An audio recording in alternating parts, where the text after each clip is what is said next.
And you should see my screen. Mm-hmm. Everybody seeing my screen? Yes, I can see it. Yeah, you can just put thumbs up if you want. I will not spend all day here with us. I will try and answer everybody's questions, and we will go from there. If we can refrain and leave the questions till the end, might be a good idea. Although if it is important and you're going to forget it, just pop up your hand and I'll be able to see it on my screen, and then I will get you to ask your question. Or if you are on a mobile device and you just want to butt in, we can do that as well. But I will try and keep this pretty quick today. So I do thank everybody for attending. I'm not certain if everybody's here yet, but it is a little bit after 11, so we will get started. What the aim of today is to talk about the nomination process for the Excellence Awards. And I thought what is going to be easier is that I just provide a bit of an education session. And then from that education session, if there are questions, I'm happy to answer them individually or give you some examples of some ideas of what you might want to nominate, or I'll show you some examples from last year towards the end of this presentation, and you can then have a look at those. They are not de-identified at this point in time, but I will try and get some detail out of some examples if that's what if that's what you would like me to get done for you. Although the nomination process for last year is a little bit different to this year. We've changed some of the questions, and I'll explain that in a moment. So this is a session we're going to do today. Just get to the next screen. Okay, so we just want to acknowledge do our acknowledgement of country and diversity that the IHHC have endorsed, and that's that we acknowledge Aboriginal and Torres Strait Islander people as the first inhabitants of the nation and the traditional custodians of the lands and waters that give us life, where we live, learn and work. We pay respect to the elders past, present, and extend that respect to all Aboriginal and Torres Strait Islanders people today. And the IHHC strongly supports equality for all, and the rest of the statement there goes through what we support equality for. So I won't read through all of that. So as you are aware, this hasn't changed from last year. The awards process for National and Rosemary Peary Awards are, we have the categories, we have state winners. State winners are nominees for national winners. National winners are nominees for the Rosemary Peary Award. The only exception to the national winners is the Advocacy Award. They drop out. Their last step is the National Award. They drop out of the process to be nominated for the Rosemary Peary Award. And that was a board decision some time ago, given that Rosemary Peary was a member of the IHHC. However, to win an advocacy award, you do not need to be a member of the IHHC, but most likely you're going to be a supporter of the IHHC. So this year, you'll still get a plaque. We will not be giving away prize money this year, but there are exceptions that if you are not a member, you will get a membership for 12 months. You will get notoriety and an interview and your story about the nomination in the IHHC National Magazine. Some of the magazine and its format may change moving forward, but it will still be a story that's written up about you, and that will be undertaken by Alex. And I'm certain most of you have at some point in time spoken to Alex previously. So we still have the same categories as last year. We have the Values in Action and Customer Service Award. And this is the award where people are leading by example and demonstrating our values, which is the IHHC values, to create a positive workplace culture that enables and supports people to lead and deliver excellent patient-centered care and high-quality services. You need to exemplify one or more of the IHHC or your organisational values. And I'll show you an example of some of these nominations soon. I'll go through the criteria as well. But what we want people to do in this award category is, if one of the values of your organization is compassion, we'd like to see an example of how you or a staff member that you're nominating has used compassion in the workplace, and give us an example of what the actions that staff member may have shown that they're meeting that value. The scoring criteria for the IHHC Values in Action or Customer Service Award is out of 100.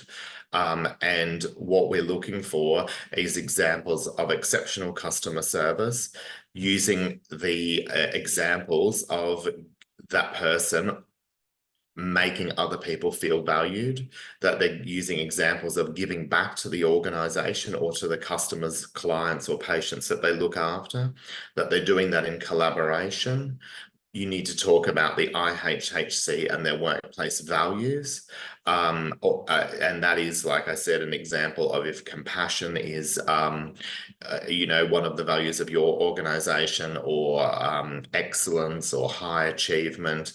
We want to see some examples about that. And then thinking about others, they all add up to 100, and it's a score out of 100 for that award. The brightest star, this criteria hasn't changed. It's up and coming. It's the person that displays the most potential and how they've blossomed over the past 12 months. And that's it with them, giving examples of providing good care to patients, residents, and or clients. It can be a person or team who has gone over and above the call of duty. And it can be a person and or team who has showed examples in their day-to-day work of treating people with respect. And that's also tying in the values of the IHHC and their organisation. However, this one is about brightest star, up and coming, somebody that has really blossomed and showed potential over the past 12 months. The score here is out of 100 again, so it's 20 out of 25 for up and coming, over and above the call of duty. And that's an example of somebody just doing something extra. We have obviously been to places before, and I have a job that I work at casually, and we call it a surprise and delight. So that's if somebody has come into the establishment where I'm working and they're regular guests, we just pour them a complimentary glass of champagne or wine to make them feel that we really appreciate them being here. And that could be an example of somebody in your workplace. They might just go and get that person a cup of tea and give it to them. They haven't asked for the cup of tea, but they can sense that, a cup of tea or a cold drink may just be what they want to calm them down. Treating others, that is going above and beyond the call of duty in also respect to treating others and how they treat others, and how they can see an expectation, but they exceed that. And then other examples and why they should be the brightest star winner. So that's a bit of free text about why that person should be the brightest star. It's your sales pitch, and you may have other examples other than the ones we specifically asked for. The Leadership Award criteria hasn't changed. It's about fostering a culture of excellence by prioritising the development of staff through innovative techniques. And this could be including safety, compliance, budget and business improvement, management and leadership, and empowering people through excellence in leadership, collaboration and team development. The examples there are, displaying leadership through a spirit of collaboration, trust and recognition, identifying strengths and empowering others to maximize potential, foster excellence. We have develop innovative educational opportunities and strongly contribute to developing others, connecting teaching to business needs to support patient care. This is out of clearly not 100. It is out of, it's 125. It's out of 200 this. There are a lot of examples here of the criteria, and I will show you some of the questions and how we ask the questions soon. But it's using that leadership with the ability to influence and lead others, about transparency, about taking risks, about integrity and accountability, about of acting decisively, leadership strengths, weaknesses, an example of leadership. Okay. And that example of leadership there will just be an example of everything that you may have written about the nominee through all of the other 8 criteria, and give us an exact example there. And it could be, and I think that I have hopefully probably haven't done what I needed to do because I've been off site this week, but I will show you an example if I can, or if not, I will share it with you afterwards of using some of those examples of leadership and writing this criteria. So with the leadership criteria as well, we've taken this from the Harvard Business School list of characteristics of how to be an effective leader. So if I click on this, it will open up to this Harvard Business School page, and hopefully it has come across for you. And what it talks about here is some examples of characteristics of an effective leader. So here is about the ability to influence others, and it's saying it's all about influencing people. And it gives a bit of a talk about there how people influence other people to get them on side and to lead. Talks about transparency.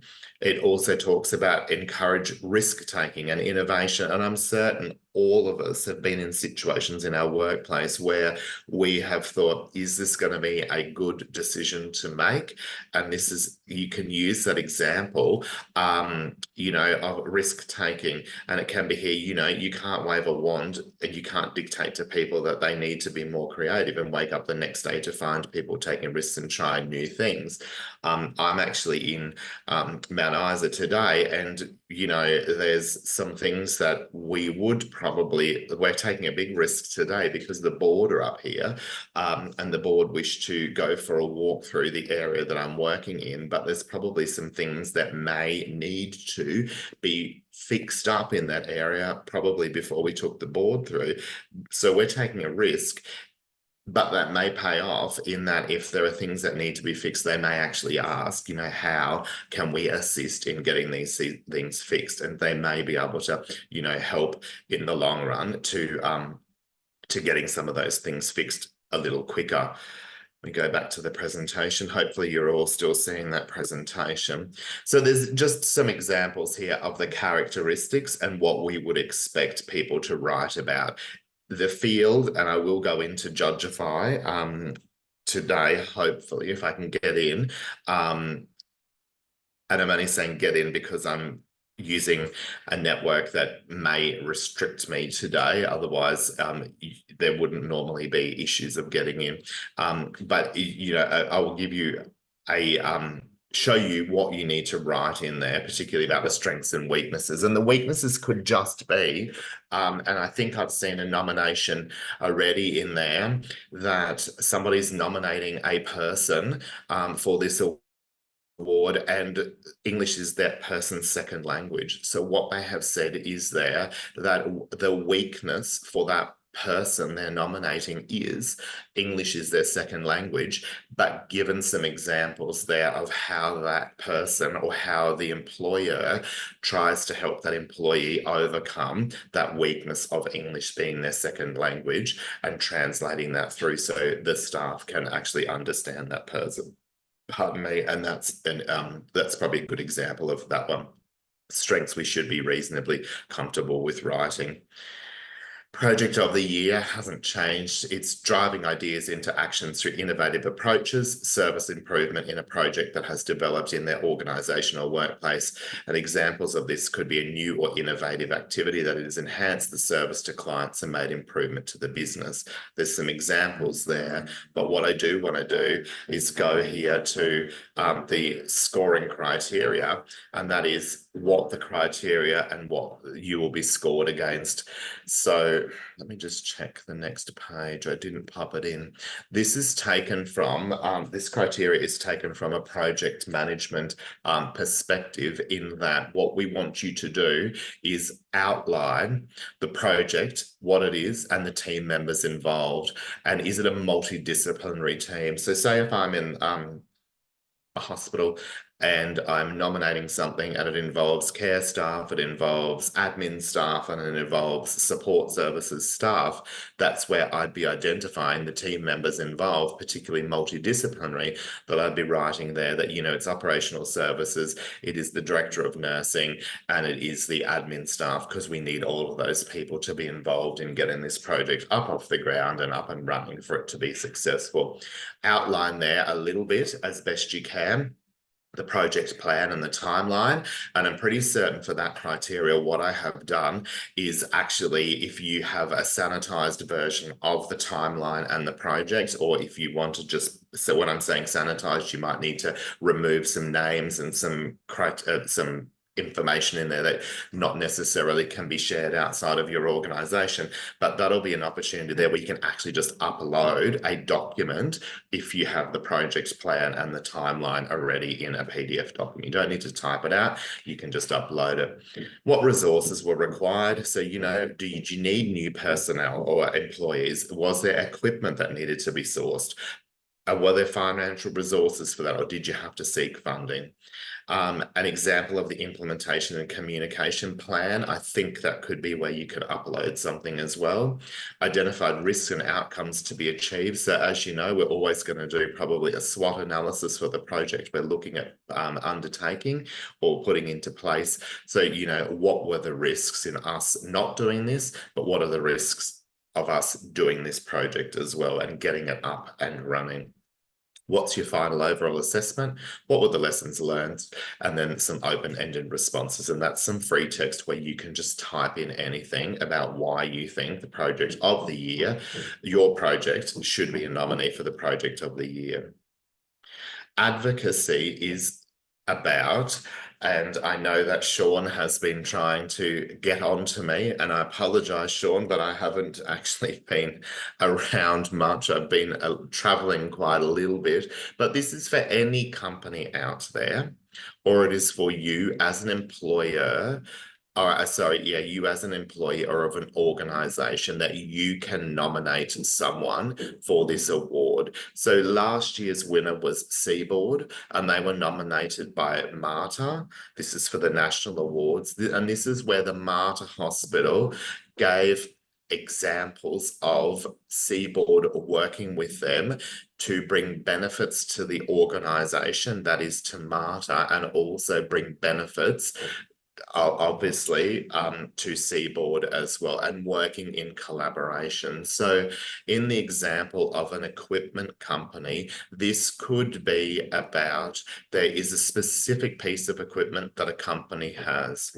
They know there are outcomes if an organization implements using this piece of equipment, but in that, what we do need to see is, and it may need to be collaborative between the two parties, so the equipment company and the business or the organization that may be nominating the company or working together, but that's where what the outcome will have been. So it could be an example of you know, the specific piece of equipment could mean that instead of us doing mealtime at 7 o'clock in the morning for breakfast, but we had a service that was available from 7 to 9 o'clock. What were the benefits of that? So the benefits may be for that, for the organization, is that, you know, the patients or the residents in that nursing home would be able to wake up at 8 o'clock and have breakfast then. They don't have to wake up at 7 o'clock. So what were some of those advantages given in that situation to the organization?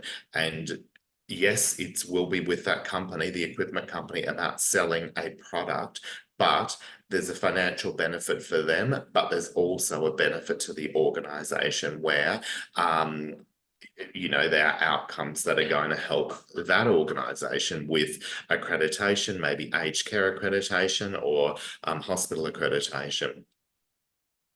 The criteria for this is what is the project about, or the situation that you're trying to deal with, and what is best practice for that situation. Outline what that best practice is or what you're trying to do. Outline the outcomes for the consumer. So that would be, if we're having a piece of equipment and we're selling it to a nursing home, what are the outcomes to the residents in that nursing home? Outcomes for the organization. Now, this will either be what perspective you're doing it from. So if it is a nursing home nominating an equipment company, the outcomes in this situation, number 3, would be the outcomes for the organization. So that would be the nursing home that is nominating that person. The outcomes for the organizer will be who's actually organizing the project. Now, that may be, in this circumstance, the equipment company. And I hope I haven't confused you with my understanding of that. Just make it very clear that whoever is the organization, the outcomes for the organization that is getting this piece of equipment, and the organizer, what is the outcomes for the organizer? That would be, in this situation, the equipment company. Outcomes for them is they're going to make a sale, but the more sales they make, they're obviously going to make more money. They can use that money for R&D to make a better piece of equipment or enhance the facilities that are available on that current piece of equipment. We want to know what the evaluation of the project was, or the situation that was being undertaken. Talk about continuous improvement. Touch on the values of the IHHC, and I'll go through those in a moment. And then giving back to others. So that is about, we're going to make certain that these people can have breakfast between 7 and 9 a.m., not just at 7 o'clock till 7:15 a.m. Sustainability is about driving ideas into actions through sustainability, and this is about facilities or individuals who have implemented or continuously improved and expanded support services, waste reduction programs on the path to sustainability. Now, we specifically do mention their waste reduction programs.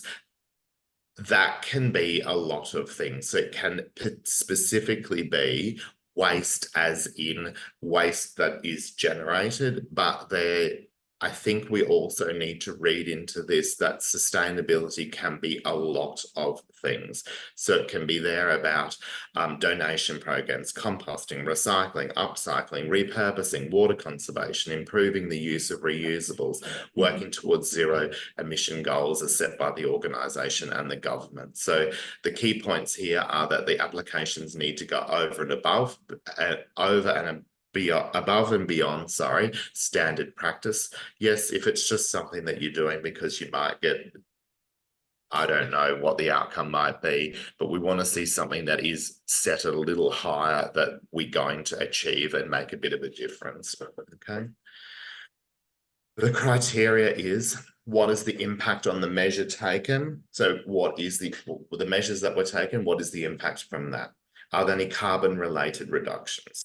What are your documented outcomes? Can you do some comparisons? If we did the prior to this situation or project happening, our waste was this, but after implementing it, our waste was this, and you'd want to see a reduction. Evaluation, how did you evaluate it? Is there a continuous improvement cycle that's happening through this project? Did you have any KPIs, and are they met? Or if they're not met, give us some reasons why. And then, are the outcomes focused on the goal of the project? So here is some examples about the Sustainability Award, and some examples are that we have demonstrated the impact of the measures taken, that it will include savings made related to carbon-related issues, that we demonstrate the impact of our initiative and show documented outcomes. We provide industry norms versus over and above requirements, and that's where we can do some comparisons with example to the KPIs. What we would say is here, before the initiative, food waste was at 40%, but after the initiative, food waste was at 10%. Give us some examples of why. As you know, if you're looking at something, people just sprout figures like that to you, but we would want to have something to substantiate that. Maybe at this as well, before the initiative, recycling was at 10%, but after the initiative, recycling was at greater than 50%. So the general waste was decreased during that process. And if you want to do a comparison on how much carbon has been reduced, or the carbon output, there's actually a calculator here that you can go on, and I will make these slides available, where you can click and see, put examples in of how the carbon has been reduced after implementing your project. That's an example of that calculator. If you go to the link, we also identify in the criteria that the 2030 Agenda for Sustainable Development by the UN is based on these 17 goals, okay? And the winner from last year did actually tap in that no poverty, okay? Their project, how it met trying to meet this goal. It might have been clean water and sanitation, might have been zero hunger. So they actually reference that in the application, and I will show you that one because you all know who the winner from that last year was for that. That was the Mater Hospital in Brisbane. I've got some examples of that in a moment. And then all of those national winners, bar the Advocacy Award, will be nominated for the Rosemary Ann Peary Award. And Rosemary Peary did have the Order of the Medal of Australia. So it's the Rosemary Ann Peary OAM Award, and the criteria for that is the person a leader in best practice? What was the evidence for that? Is there evaluation about that project or the nomination? And it's not another written nomination. It is the nomination for the previous national award that's been won. Is there continuous improvement in there? Is there promotion of the values of the IHHC? Are you continuing the good work of Rosemary Peary? We know what Rosemary Peary did, and if we do need, there is history of Rosemary Peary available, but in one of the comms that I send out soon, I might just share that with everybody, and that might be something you tapping or reading the history of what Rosemary did, you tapping some of those things into the nomination that you're making. So you try and start to tick some of those boxes. And then it's also about giving back to others. And I know we all want to do that on a day-to-day basis. That's why we do the jobs we do. We want to make it better for people we work with or for the patients we work for. What you can do to nominate is you need to click on here, and I will click. I won't use that because I've got another link already open. I'll get into that in a moment, but nominations are open at this point in time, and they're open till the 2nd of June 2024 at 23:59 hours. So that's for Victoria, Tasmania, New South Wales, ACT and Queensland. It'll be 30 minutes behind for Adelaide, and it will be 2 hours behind for our WA people online, and that is identified in the comms. So it is AEST, that time frame. I will go to some examples now. So if I head over to this document, hopefully you're all still seeing the screen. If you're not, yell out to me. This is available in the comms that are going out. It is a fact sheet about tips for writing a top nomination. So it says here that, the judges read many nominations, but what you want to do is stand out. but it's not necessarily the best written. That has a long list of referees. However, it's important to give your nomination the best write-up that you can. You guys look at job applications, I'm certain, all of the time. So think about that process you use when you're doing filtering through job applications, why you get down to a core group of people that you want to interview, and how that person, one person or two people, get the jobs that you have advertised. So put your mind in that situation, that how am I going to write this nomination to capture the eye of the judges against the criteria? Because you do it from a perspective of you being the person filtering the people you're going to interview.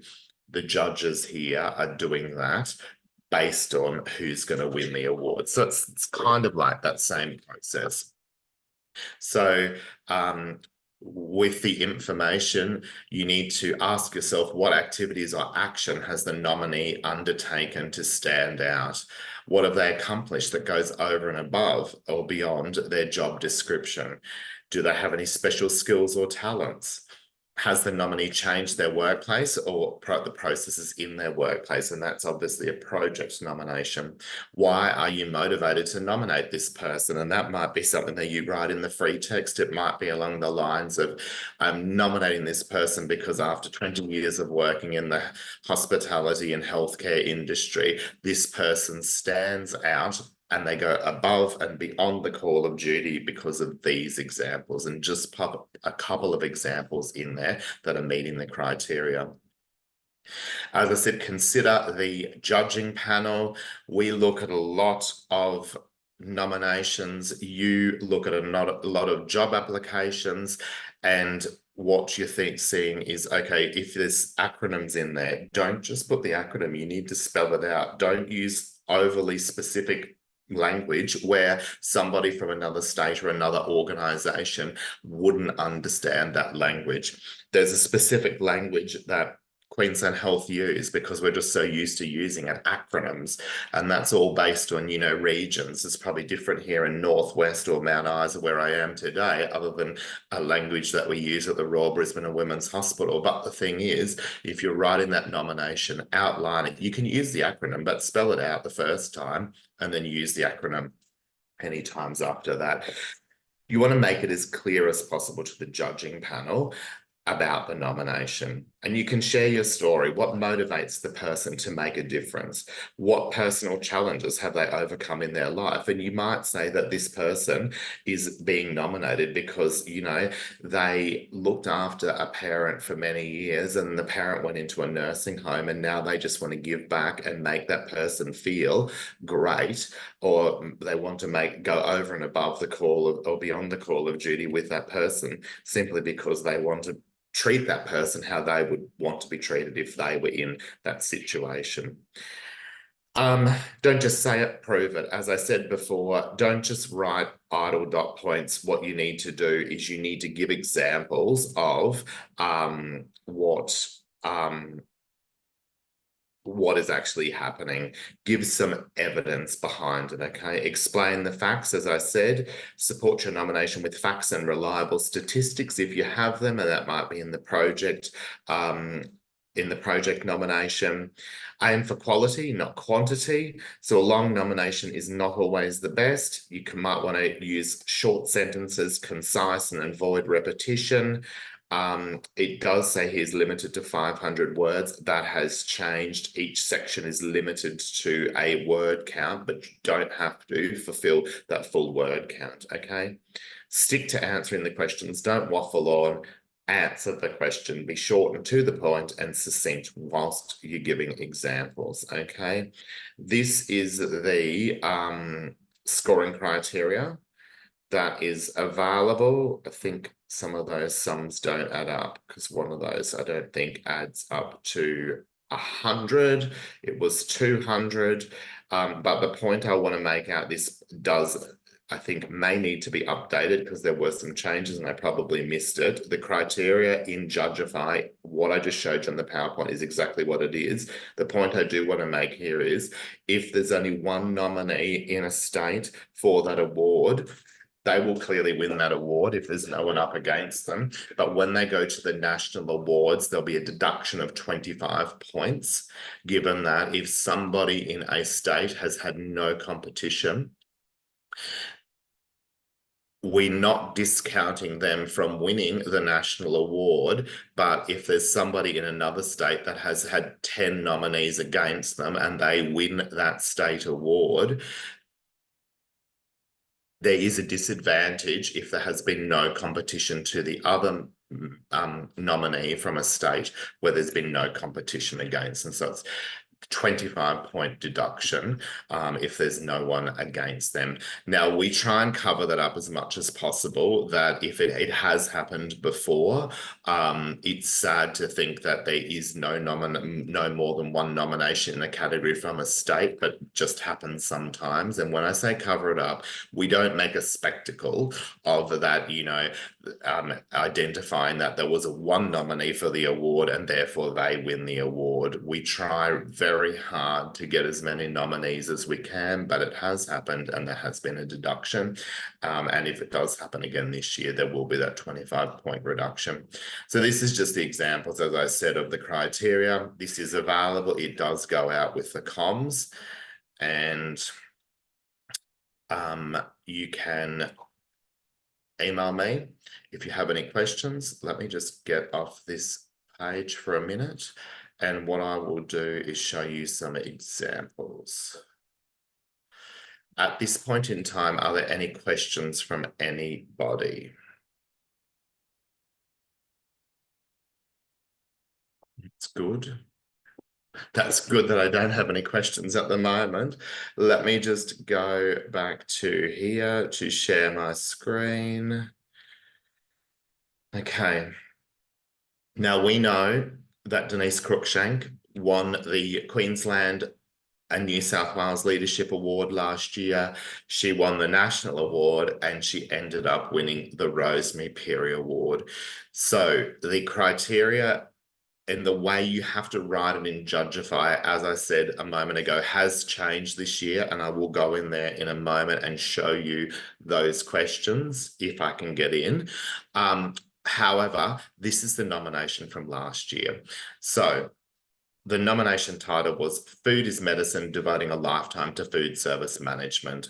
It was Denise Cruikshank, and that was the nomination where she was in. So we started off by saying, and there are the people that wrote this, they did pass it by me because I had worked with Denise for a long period of time to correct some of because we actually nominated her and she didn't know about it. So and I wasn't involved in the judging, and it was all done without her knowing, and it just went through. And that is the process of the awards and the nomination. I can nominate somebody, even though I'm organising the awards. I will never be able to judge that person.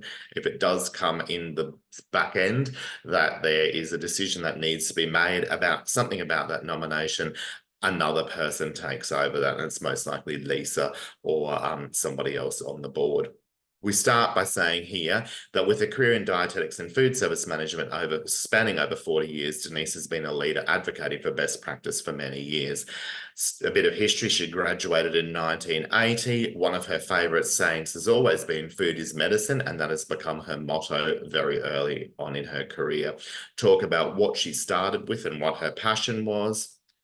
Talk about her experience in managing food services at a site level. And in 2007, after a number of years of advocating, she led the establishment of the statewide food services unit for Queensland Health. And at that point in time was quite unique in Australia, as no other jurisdictions had done something like that. Health Share in New South Wales may have been starting up a little bit afterwards, but this was a pretty exciting opportunity that was happening there. And that was then talking about the focus of what food service management was, and it was to support the Queensland Health Corporate Office saw the benefits of this from the proposal and approve the development. Now it started in 2007 with 1 staff, and there's now 4 staff. So in the statewide position, what this job is about, developing policy standard best practice and directives to make the job of dietetics and food service staff so much easier. Talks about the nutrition standards that Denise helped develop. It talks about allergen management processes that were developed and were shared with all Queensland Health sites, and Queensland Health sites have the access, are all implementing and have used all of that. And then also that best practice guideline is now published on the National Allergy Strategy webpage. What Denise had done to demonstrate her leadership skills, that was develop workshops, and also she has also shared her learnings and work with colleagues presenting at IHHC conferences on 8 occasions and dietitian conferences on 12 occasions. I think then what was put in here as a summary. So early career, she did this, and this.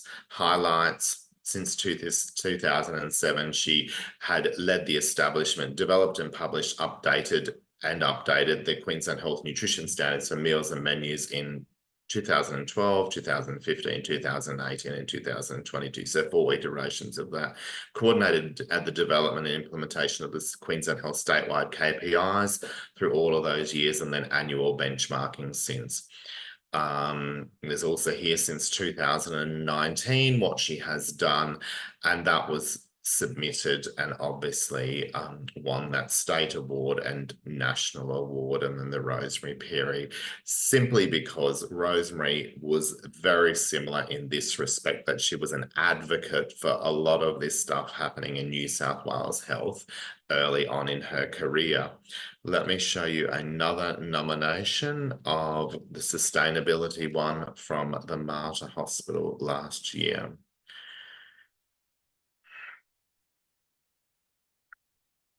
This is exactly how we extract it from Judgify. And what we're talking about, when I say we, I had nothing to do with this nomination, but what I'm talking about here is, in the nominee had said that Mater's commitment to sustainable food services has been a focus and priority on food sustainability, and has developed a 3-pronged framework to address key areas of waste and sustainability relevant to healthcare food service, and that's in relation to plate waste, production waste, and sustainable food services, and you all know that. Okay, here they link in that comprehensive, consistent measurement, reporting, and management of plate waste, and that was goal 12.3 in that UN document that I was referring to. They refer to goal 12.6 about adopting sustainable practices and integrate sustainability information into reporting cycles, and 12.5 is reduce waste generation through prevention, reduction, recycling, and reuse.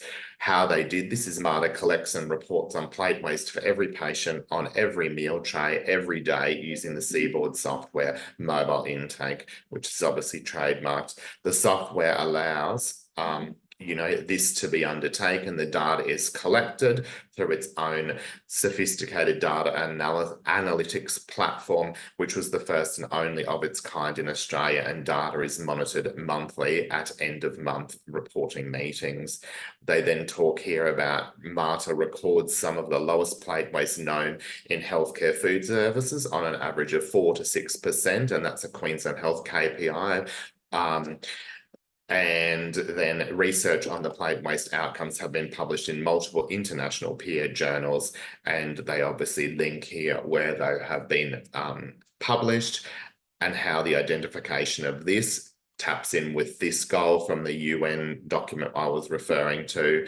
And that goal gives some KPIs here of waste is measured by line item and reported at end of month reporting against KPIs of less than 5%, and the Queensland Health KPI for that is less than 10%, so they're 5% under what a Queensland Health benchmark is. Also goes here to link where the publications were.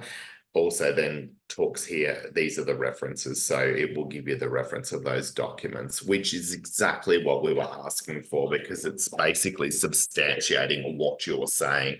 And if the judges wanted to go and have a look at that, and I'm sure they did, they would go here to looking at this paper that was published, Room Service Improves Nutrition Intake and Increases Patient Satisfaction while Decreasing Food Waste and Cost. And it was in the Journal of the Academy of Nutrition and Dietetics. And if we cut and paste that and we put it into Google Scholar, we would be able to find that document, or if you have access to a university search engine. Okay, so that was that nomination. It prints out the details of who the nominator was, and if there's some files attached. Let me show you another one. And we've got here, this is customer service. So we have here from last year, Kenneth was in Tasmania, and Kenneth was the state winner for Victoria, Tasmania. And he was nominated for the Values in Action Customer Service Award. So Meercroft Care Incorporated were wishing to nominate Kenneth McKenzie for the IHHC Values in Action Customer Service Award, as we feel as an organisation he is worthy of such an award. He has only worked there for a short period of time, but what they're talking about here is leading by example and demonstrating our values to create a positive workplace and culture and it's talks here about how Kenneth is an aspiring role model who won't ask anything of the staff he won't be willing to do himself. He's more often than not in amongst the staff, helping with the day-to-day operations of the kitchen and dining and sitting behind his desk. Another example here of the IHHC organisation, or the Meercroft's values, the IHHC values or Meercroft's values, and that is here talking about how he, to strengthen delivery of healthcare for people, communities we serve. And it gives an example here of Kenneth noted many residents while eating in the dining room and identified there is a risk of social isolation and researched ways to encourage residents back to the dining room. So he implemented a hot breakfast each fortnight and improved the aesthetics of the dining room, promoted these changes to residents, encouraging them to come, look and give feedbacks. Couple 4, 5, I see there examples of things that he had done. Work practices and efforts have proven to provide positive outcome for the patients, residents and clients. Kenneth has developed a simple resident feedback form enabling residents for all abilities to provide feedback and rate the meals and service and suggest any improvements. There's been feedback about home-cooked muffins, cakes and biscuits, and he's taught the catering team how to better present food. I think there were no files attached with that, but I might not have downloaded them. So that will give you an example there of values in action. I would like to show you one more, and then what I will do is show you in the back end of Seaboard, back end of Judgify, not Seaboard. Now, this is an advocacy award nomination. So the winner of the Advocacy Award nomination in Victoria last year was Delegate. And what we have here is the nomination for that advocacy award. So it was about delivering innovation and service improvement to enhance our menu management system to improve the patient experience. So they were nominated by Monash Health. So Monash Health's vision is we are relentless in our pursuit of excellence in everything we do, is dependent on forming strong partnerships with external organisations. So Monash, in conjunction with Delegate, strategically partnered to continually deliver on innovation and service improvement to enhance the menu management system and ultimately the patient experience. So a number of firsts were delivered by Delegate to Monash, but they're not limited to cloud hosting, helping develop a 5-day per week production schedule for Monash, so they don't need to work 7 days. They helped them implementation of the delegate into residential aged care, and that hadn't been done before in Australia, so it was an Australian first. Online customer ordering, so that is external customers can order, and that can be placed via email. They developed mobile meal ordering. What else have we got in here? Development of an opt-out feature for the menu management system, which in the future will reduce food waste. Quote here from the dietitian, Nicole Barner. They're excellent to work with as consultants, and Leanne and Donna are always just a phone call away to assist me with any major issues, questions, or ideas that I may have. It makes my job easier knowing that I can reach out at any time, okay? And then it just had a photo of the team with the details there of the nominees, or the nomination. Let me go into, I just need to open up this and hopefully it will continue to work. So what I'm in now is Judgify. So this is the back end of Judgify. And I will try and just share with you. The only change that has been made this year is that for my sanity and for me to make it easier to deal with, we have made it that all of the awards went live on one date and all of the awards will close on one date. That is from every state. That means that when you go in and nominate, there is an area where you need to put the state that you are from, and it filters in the background when it comes to judging that for the Leadership Award, all the Western Australian nominees are filtered and they'll be judged separately to the Queensland nominations, etc. Let me just go into this submission form. Now, what we will do here is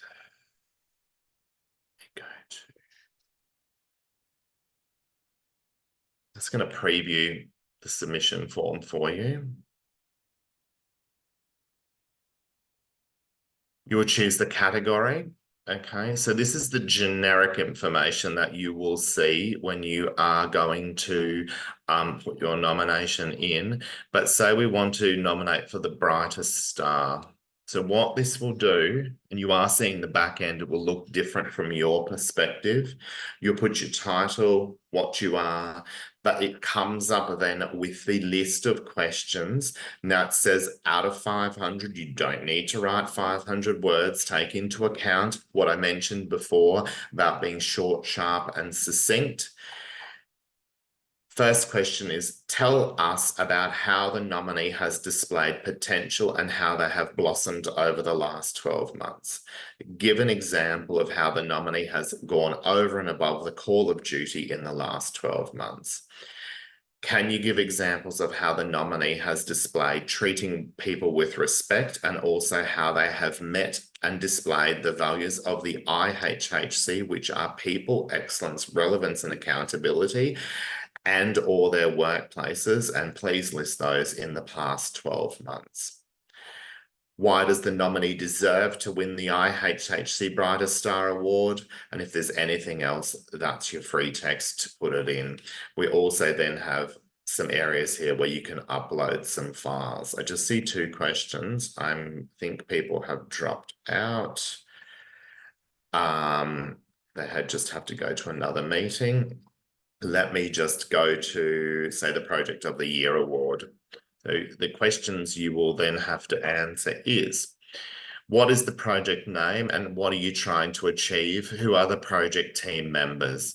Attach a copy of the project plan and timeline. That's what I was referring to. Instead of typing all the words for the project plan, sanitize what you have to out of it, de-identify it, and attach it. Here you will be able to attach a PDF, a document, or an Excel spreadsheet, or you can also attach a JPEG photo. Okay. What resources were required? Briefly describe the implementation and communication plan for the project. List the identified risks and most of all the outcomes that you want to achieve.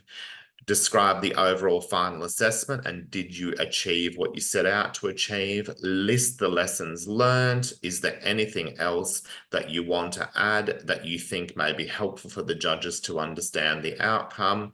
And then also some free text. And this is where you can upload files. Normally this file down the bottom of a picture includes photos, does include PDF and documents. These files, I've actually set it that it includes everything because it does get a bit confusing otherwise. It used to only be PDF and documents or PowerPoint, but it's all of those files, okay? And it will tell you when you go in which files are allowable. It is a 4 megabyte limit, okay?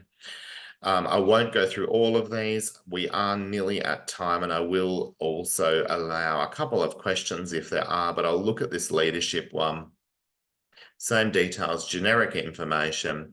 Outline examples of how the nominee has the ability to lead and influence others. Give examples of the nominee acting with leadership and transparency. Give examples of how the nominee uses encouragement and risk-taking to display they're a great leader. How they act with integrity and accountability. Give some examples of when the nominee acted decisively in their current role, how they demonstrated leadership, what are their strengths, what are their weaknesses, and how they overcome them. And also then give an example of how the nominee has led with leadership and integrity, displaying the values of the IHHC and any free text. Okay. I think I might just look at this one. The Advocacy Award. Outline the name, the object, and the outcome of the project and how the project promoted best practice with displayed outcomes against legislation, best practice guidelines, and any published literature. That might be, going back to the breakfast example, we implemented an ongoing 2-hour breakfast, a la carte breakfast in the nursing home simply because there were going to be better outcomes based against this. There were going to be, and it linked into the aged care standard for us making food available to, you know, residents over a given period of time. And it helped also increase the dining experience and link those standards into that statement there. Where I said it's out of 500 words, you don't need to write 500 words. It's limited to 500 words because people sometimes can't get everything they want to say in 25 words or 100 words, but we don't necessarily need you to waffle on for 500 words either. I'm not going to go through all of those. It's the same thing. You'll see examples there for the Advocacy Award. How does it promote the values of the IHHC and how the advocacy project gave back to others, and some free text. So I'm going to exit that. And I think I will stop sharing my screen. We have at this point in time 5 nominees. There's still 33 days to go, so I do expect that there's going to be a flurry of nominees coming in. I cannot show you who the nominees are at the moment, but there are 5 sitting there, okay? I will stop sharing. Are there any questions from anybody? Troy, can I ask, where do I get a copy of the PDF that shows the outline for all the awards and the criteria? You had that PDF up before that ran through. I can get it sent out to you. Oh, thanks, Troy. Yep. Yeah, I can get that sent out to everybody. Or I can also, if I can email it to you. No, I can't. I'll get it sent out, Karen. Definitely. Thank you. Anybody else? Good. Obviously, I've answered everybody's questions. There's only a few left online. I know people are busy. I know it's lunchtime in hospitals. It's 12 o'clock. I'm available if you have any questions. I am working off-site, not in Brisbane this week, so the phone might not get answered as quickly as you probably want it to be. Email me. You have my email address. Happy to answer any of those questions. I hope the session has been helpful for you. And if you have any specific ideas about examples, get in touch with me. And I don't want to be the be all and the end all, because I don't want somebody to say, I was said to do this and then I didn't end up winning an award. I can only give you examples of what I think may work. I'm not the judge of all of them, and I certainly don't judge in any of the Queensland ones, and some of the national and Rosemary Perry Awards, we get external people in. So thank you for your time, Thank you. and I will talk to you all soon. Thank Have you, a Joy. pleasant Take care, mate. afternoon. Thank you. See ya. Bye-bye.